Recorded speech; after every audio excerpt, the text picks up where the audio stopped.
was the main to please. But he was real brave when he had a girl to squeeze. For the queen, he was no wheeler dealer.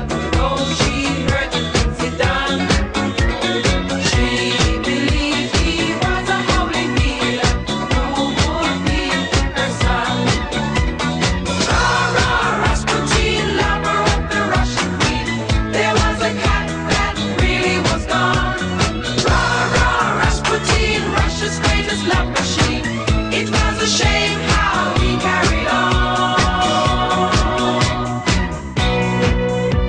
But when his drinking, lusting, and his hunger for power became known to more and more people, the demands to do something about this outrageous man became louder and louder.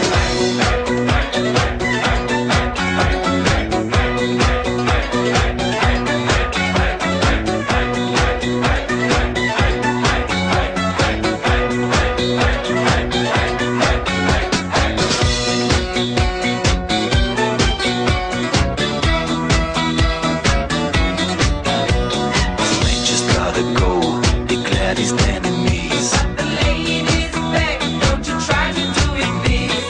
Now this Rasputin had lots of hidden charms. So he was a